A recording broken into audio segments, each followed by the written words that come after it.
Hey, comment allez-vous? Moi ça va, aujourd'hui j'ai été au salon du livre et je voulais me faire ma réaction à chaud, puisque je viens de rentrer il y a peut-être 20-30 minutes, et je voulais faire cette vidéo tout de suite, je voulais pas attendre, je voulais que vous ayez ma réaction à chaud et aussi de fatigue, car après ça je crois que je vais aller dormir. Donc j'étais impatient d'aller au salon du livre à Paris aujourd'hui, samedi 3 décembre, notamment pour la dédicace de V. Schwab. Et je peux vous dire que ce n'était pas de tout repos. Oh non, non, non. Alors, comment vous expliquer? On va reprendre les choses en main. J'ai donc pris, j'habite à Lille, donc j'ai pris un train direction Paris vers 7h12 du matin. Je suis arrivé à l'heure, vers 8h. Il y a une heure, donc vers 8h12, 15. Et puis, je me suis tout de suite dirigé au salon en métro. Et je suis arrivé 15 minutes en avance. Bon, il y avait quand même déjà une petite queue, donc j'ai patienté et voilà, vers 9h, ils ouvrent les portes. Donc il y a plusieurs entrées. Il y avait l'entrée C, je crois que c'était pour les exposants et pour ceux qui ont un pass, euh, notamment je pense tout ce qui est presse, peut-être les gens d'influence aussi. Ensuite il y avait l'entrée A et l'entrée B pour nous autres. Et, euh, et donc je suis passé d'abord par l'entrée B, puis on m'a redirigé vers l'entrée A. Erreur! Erreur! Car en fait, j'avais pas bien étudié le plan du salon du livre qui se trouve sur deux étages en fait. Il y a le rez-de-chaussée, donc l'étage 0, il me semble, il l'appelle comme ça, ouais, et l'étage numéro 1. Le problème, c'est que en commençant par la file de l'entrée B, tout allait bien puisque j'allais être au rez-de-chaussée. Mais en allant dans la file de l'entrée A, on monte et en fait, le stand de l'humaine est en bas. Donc il faut obligatoirement redescendre. Mais ceux qui sont dans l'entrée B ont une avance considérable. Une avance pourquoi, vous me direz, mais en fait, c'est pour avoir les tickets pour la dédicace. Car en fait, la dédicace de V. Schwab ne pouvait pas se faire sans un ticket au préalable. Je vais vous montrer ce genre le genre du ticket, pardon.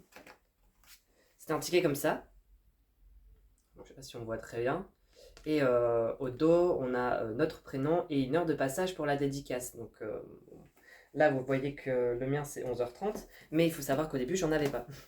Car dès 9h, 9h10, ils nous ont annoncé qu'il n'y avait plus de... Bon, je dis 9h10. 9h10, j'étais encore dans la queue. Donc c'est possible. Enfin, dans la queue à l'intérieur du stand. C'est-à-dire qu'une fois que tu étais dans le salon du livre, il y avait une queue immense qui se faufilait à, à travers tous les autres stands, rien que pour la dédicace de VI Schwab au stand de Lumen. Donc déjà ça c'était incroyable. Je pense qu'ils ont fait un carton ce jour-là. Et donc on nous annonce de plus loin dans la file qu'il y a déjà plus de tickets, ça sert à rien d'attendre pour la dédicace. Comment vous dire que mon monde s'est effondré, je venais juste pour ça. J'avais dépensé une centaine d'euros rien que dans les trains, hein, et je comptais déjà dépenser de l'argent dans les livres. Euh, et puis cet argent aussi, enfin voilà, on est étudiant, l'argent il tombe pas comme ça. J'ai pas forcément un travail derrière, donc voilà, comment vous dire que j'étais sur les nerfs, j'étais très énervé. Et donc voilà, tant pis, je fais la queue. Euh, je me dis, bah, on va essayer quand même. Et plus loin dans la queue, donc là, il restait plus grand chose et on voyait que même derrière moi, les gens avaient abandonné, c'est-à-dire qu'il n'y avait plus vraiment de queue qui continuait. Euh, on nous annonce une seconde fois, c'était pas la même personne cette fois-ci, on nous annonce une seconde fois qu'il n'y a plus de tickets et que ça sert à rien en fait. J'étais vraiment en colère et là j'ai expliqué mon cas au monsieur, mon cas qui est le cas de plusieurs personnes, j'en conviens. Et voilà, je lui dis, écoutez, je suis étudiant, j'ai dépensé clairement 120 euros dans les trains pour venir ici. Je crois que vous vous rendez pas compte ce que c'est 120 euros. Et là, vous me dites, enfin, pour un étudiant, certainement qu'il s'en rend compte à son époque, mais je suis venu exprès pour ça. Et en fait, il nous disait de venir demain, dimanche. Mais moi, j'avais pris mon train d'aller, mon train de retour. Je comptais pas rester le week-end. On peut pas tous se permettre non plus. On s'est tous organisés différemment. En plus, il y a les grèves, c'est compliqué. Donc non, c'était clairement pas possible. J'étais dépité, j'étais tellement en colère. Je lui ai même dit, mais dans ce cas, il fallait l'organiser autrement, il fallait donner une chance à tout le monde en même temps. Enfin, le en même temps, il est compliqué de toute façon, puisqu'on a tous et toutes nos vies très différentes, notre organisation différente. Il y en a qui vont vivre déjà plus de jours que de nuits, et inverse. Donc, le fait d'avoir des tickets en ligne, pareil, c'est pas vraiment donner sa chance à tout le monde. Mais j'ai l'impression que c'est plus équitable que venir, puisque là, venir, c'est des contraintes supplémentaires, tandis que là, en un clic, disons, qu'on peut avoir les billets. Donc, ce qui semble pour moi plus simple. Et, enfin voilà, je dis ça, mais en gros, ça sert à rien, puisque ben, lui, le pauvre, il pouvait rien, c'était comme ça, ils avaient déjà tout donné. J'étais dépité et est venu d'abord la colère, puis après la tristesse. C'était vraiment au bord des larmes parce que j'étais vraiment venu que pour ça. Et rencontrer V. Schwab, c'était vraiment, je sais pas, j'avais sacralisé ce moment. C'était une consécration en soi. Après avoir lu La vie invisible d'Adi Larue, qui était le premier roman que j'ai lu de cette autrice, je pouvais pas. Je pouvais pas ne pas la voir. Surtout qu'elle est, parce que je l'ai vue arriver en plus, elle était là à quelques mètres et j'allais même pas avoir une dédicace d'elle, j'allais pas, même pas pouvoir lui parler. Trop frustrant d'avoir fait ce déplacement pour rien. Et combien de personnes ont fait ce déplacement pour rien? J'ose imaginer, franchement, j'ose imaginer. Euh, donc voilà, gérer à travers les stands du salon sans but, vraiment, clairement, c'était ridicule limite parce que je pensais qu'à ça, ça m'obsédait.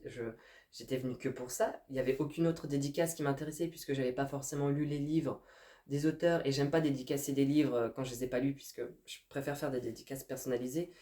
Et du coup, je vois pas l'intérêt, pour mon cas, je vois l'intérêt des personnes qui aiment dédicacer puisque parfois tu connais l'auteur, enfin tu as déjà lu des œuvres de cette auteur-autrice, donc tu n'as pas forcément besoin d'avoir lu cette œuvre-là.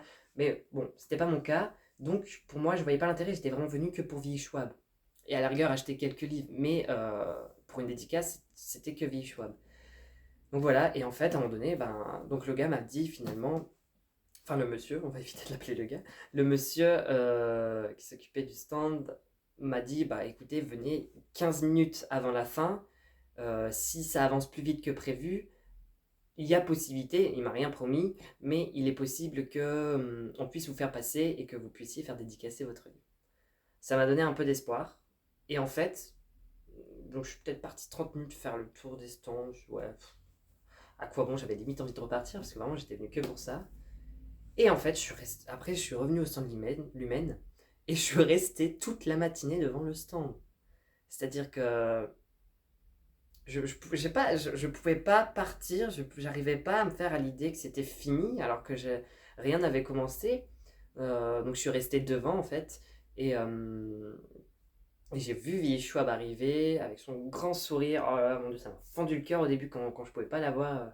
Quand moi j'avais pas le droit à être dans cette file pour la dédicace. Surtout que t'entends tout le monde autour de nous. Ah, c'était compliqué, mais on a réussi.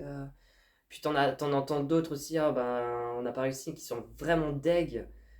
Enfin, c'est dur. C'était vraiment dur. Je trouve ça un peu étrange, cette sensation, alors que on est autour du livre, on partage tous et toutes cette passion. Il n'y a pas, y a même pas de compétition entre youtubeurs, entre bookstagrammeurs, si on peut dire ça comme ça. C'est vraiment une passion commune qu'on partage, on est dans le partage. Et là, en fait, avoir cette sensation de colère et de tristesse par rapport au livre, aux maisons d'édition, à l'organisation, c'était vraiment bizarre. Bon, au final, ça s'est apaisé. Donc, je suis resté toute la matinée devant le stand. Et puis arrive donc là, 11h30. Il me dit qu'ils avancent plus rapidement. Donc, il va être possible que je passe. Et en fait, le monsieur qui m'avait dit tout ça est venu me donner un carton pour la dédicace et j'ai pu passer. Là, il y a des petites larmes qui se sont sorties devant lui. J'ai pas réussi à les tenir parce que vraiment, j'étais désespéré. J'étais désespéré. Donc cet homme, c'est mon sauveur.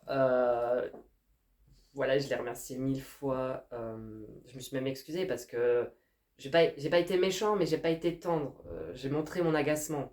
Il n'y a pas eu d'insulte ou quoi, mais voilà, bon. Je lui ai montré que j'étais agacé par la situation, que j'avais fait le déplacement pour ça et repartir sans, bah, c'est juste pas concevable, c'est horrible. Enfin voilà, tout rentre dans l'ordre. Il m'en a même pas voulu.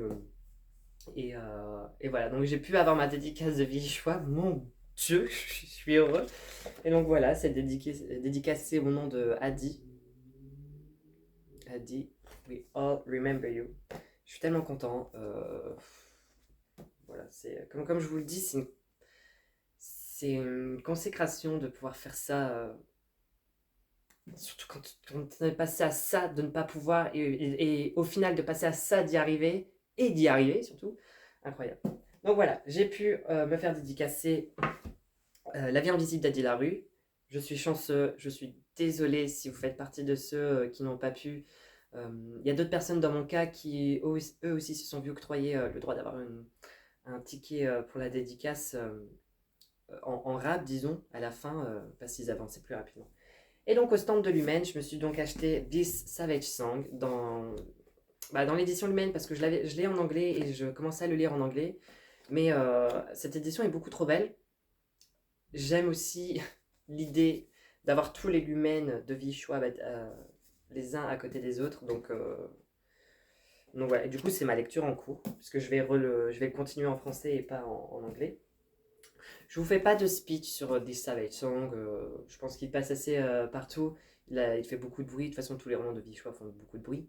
Et il arrivera très prochainement en update lecture. Et ensuite, au stand Lumen, donc j'ai acheté un deuxième livre qui s'intitule Seul un monstre de Vanessa Lane, si je me trompe pas. Oui, de Vanessa Lane. Alors je me rappelle plus très bien du speech, mais il me semble que c'est une jeune fille qui ne sait pas qu'elle est un monstre. Et elle va côtoyer un garçon qui lui est un chasseur de monstres. Et donc elle se pense peut-être elle aussi chasseur de monstres, en tout cas elle se pense normale. Et elle va découvrir qu'en fait sa personnalité est bien plus complexe que ça. Et elle va devoir apprendre à vivre et à accepter qui elle est vraiment. Et il va y avoir des enjeux, notamment avec ce garçon qui est chasseur de monstres. Voilà. Je ne sais pas exactement si c'est un Enemies to Lovers ou un Friends to Enemies to Lovers. Je ne sais pas exactement, j'espère pas trop. Mais voilà. Après, c'est un livre 1, donc je me lance dans une saga apparemment. Et donc, au stand de Lumen, quand on achetait 2 romans, on avait une goodies. Non, on avait un goodies offert. Il y avait des autocollants ou alors des tatouages, des faux tatouages, je sais plus exactement. Ok, ça m'est revenu. Bon, il y aura une ellipse, vous verrez pas cette partie, mais j'ai réfléchi pendant longtemps. Il s'agit donc de la saga Gardien des cités perdues, j'ai eu peur. Gardien des cités perdues de Shadow Messenger. Donc il y avait soit des autocollants ou tatouages. Il y avait aussi le miroir de Cassidy Blake de V. Schwab. Et bon, j'ai pas lu donc j'ai pas pris. Et il y avait le médaillon de This Savage Song. Donc c'est un petit médaillon comme ça, tout mignon. Voilà, rien que d'avoir un item d'un des univers de Vishwab, c'est merveilleux. Et donc il est écrit: ce médaillon vous place sous la protection de Callum Harker. Et donc il y a un V pour Verity City. Et derrière, il est marqué Vishwab, This Savage Song. Dans le monde où ils vivent, même les ombres ont des griffes acérées. Aux éditions. Voilà. J'ai pris ça, c'était logique que je prenne ça. Je remercie encore les éditions Lumen d'avoir organisé ça, même si je me doute que ça n'a pas été facile, même si les petits problèmes, les petits obstacles qu'il peut y avoir, ça reste incroyable d'organiser ça et je me suis très chanceux encore une fois d'avoir pu assister à cette dédicace, d'avoir eu l'occasion de rencontrer Vichyssoise. Ah, et aussi, il donnait ça à la fin de la dédicace. Donc on a 3 romans écrits par Vichyssoise. Ici c'est Cassidy Blake. Ici c'est Shades of Magic, le tome 2 Shades of Shadows, il me semble. Et ici c'est Vicious. Et alors par contre, j'ai pas du tout, mais alors pas du tout imaginé. Alors je sais plus son prénom par contre. C'est Victor et. Enfin c'est son antagoniste. Je l'ai pas du tout imaginé comme ça. Je trouve immonde. Mais bon. Enfin j'adore quand même la couverture hein, parce que le livre est incroyable. Mais donc voilà. Donc stand du Maine en plus incroyable. Je pense que vous avez vu sur Instagram les posts. Tout ce qu'ils ont construit pour l'univers. Franchement c'est génial de faire ça. Les éditions Hachette, c'était pas mal non plus. Il y avait c'était des murs en briques. Peut-être que ça faisait référence au euh, The Inheritance Games, je crois. Parce qu'à un moment donné, il y avait des chandeliers et j'ai vu une grande pancarte de ce livre. Donc je crois qu'ils se sont inspirés de ça. Et l'humaine, c'était plutôt euh, du monde de Vie Schwab, notamment This Savage. Et ensuite, je me suis acheté deux autres romans au salon. On n'a pas chômé, surtout la carte bleue. Et donc, j'ai acheté chez la Martinière Jeunesse, oui, un livre. Et en fait, quand on achetait un roman, ils nous offraient ce petit un tout mini tote bag pour un livre. Alors, elle m'a donné un nom, mais je ne sais plus exactement. Tout mignon. Je dis clairement, oui, je le veux. J'en ai déjà un en bleu, mais c'est mignon. Et il s'agit donc du Serment des traqueurs de Laetitia Lajoigny. Ce livre aussi fait beaucoup parler de lui en ce moment, puisqu'il est sorti très récemment. Je crois qu'il est sorti en novembre, si je ne me trompe pas, et octobre-novembre. Et donc en fait, c'est un univers où chasser les créatures magiques est interdit, puisqu'il y a eu une époque où ils se sont vengés. Voilà, plusieurs animaux fantastiques ont été assassinés, un peu du braconnage. Et en fait, la nature elle-même s'est vengée sur les hommes et depuis ce temps-là, il est interdit donc de les chasser. Seulement, un jour, un griffon va être tué et voilà, on a peur que tout ça recommence. Et donc, il me semble on va suivre deux personnages dont les destins vont se croiser. Alors je sais, bon là j'ai les noms, mais donc Inae est une protectrice, donc je suppose protectrice des animaux et de la nature, et Aina est une traqueuse. Leur affrontement semble inévitable. Donc une traqueuse, je suppose, d'animaux fantastiques. Euh, Peut-être que de griffons, je ne sais pas exactement quels animaux rentrent en compte dans ce livre, mais voilà. Ça m'intrigue énormément. En plus, la vendeuse, forcément, me l'a vendu correctement. Elle m'a dit qu'elle avait adoré. Bon, je sais plus exactement ce qu'elle a dit sur le moment, mais en plus, c'était le dernier, donc je me suis dit, vas-y, je. En plus, il me faisait envie aussi avant ça. Et j'ai craqué, complètement inattendu, sur un roman que je n'ai pas vu passer. Sur Instagram, sur Booktube, nulle part.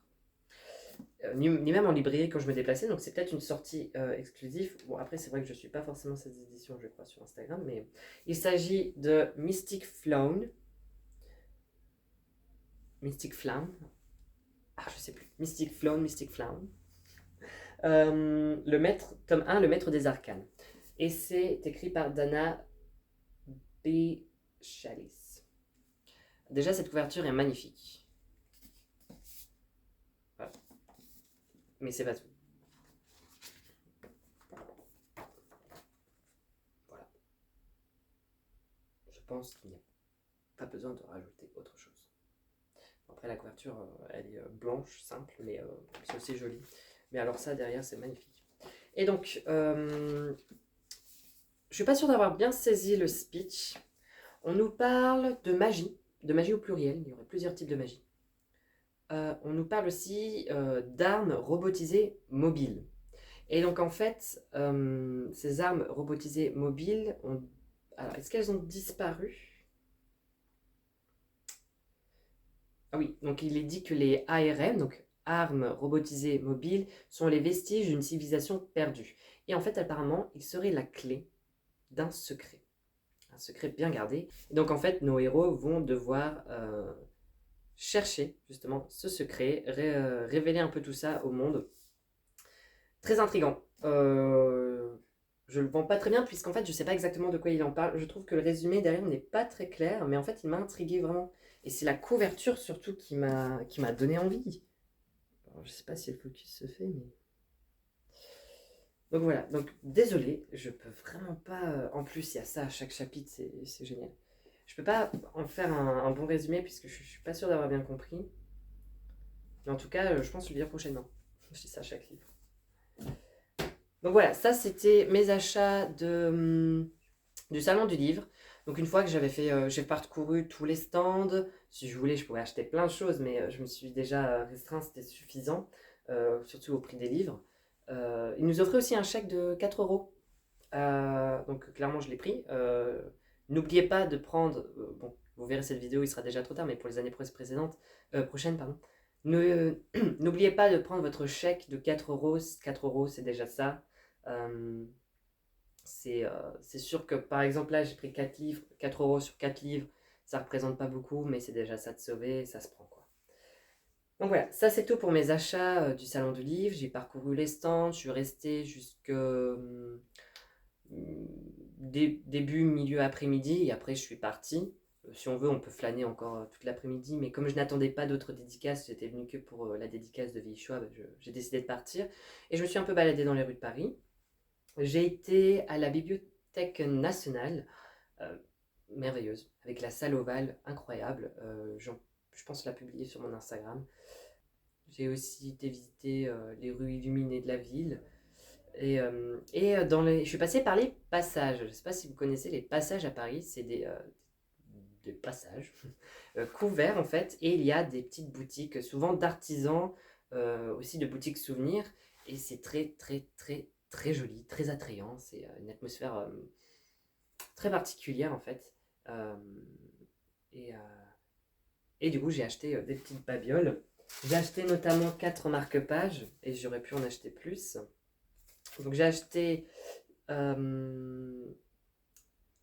je ne sais plus le titre en français de cette œuvre, mais si je devais en faire une traduction, je dirais La femme à l'ombrelle, pas au parasol. Là en anglais c'est parasol, mais je pense que ce serait plutôt l'ombrelle. Et donc de Monet. Ensuite, ce marque-page d'Art Nouveau. J'espère vraiment que le focus se fait. Ensuite celui-ci, toujours d'Art Nouveau. Et puis, une fois de plus, de l'Art Nouveau. Voilà, j'ai acheté ces 4 marque-pages et un petit tote bag aussi, parce que j'adore ça en tissu. Et là, ça représente. Alors, ne me demandez pas le titre du tableau, je ne m'en rappelle plus, mais c'est un. Tous les tableaux de Monet, je les adore de toute façon. Donc oui, il s'agit d'un tableau de Monet imprimé sur le tote bag. Voilà. Je le mettrai en barre d'infos si vous voulez le nom du tableau. Et c'est tout pour mes achats. C'est largement suffisant. Je vais tenter de regarder combien ça m'a coûté ce petit week-end à Paris. Cette journée, c'est pire, cette journée à Paris. Donc voilà. Petit bilan. C'était une journée intense, incroyable, remplie d'embûches, hein, clairement. C'était pas simple. Mais on y est arrivé, on a passé une super bonne journée. Il y a la fatigue à la fin, il y a le froid surtout. Mon Dieu, le froid. Et c'est une très très bonne expérience. C'est sûr que je reviens l'année prochaine et les années précédentes, mais mieux organisé cette fois-ci.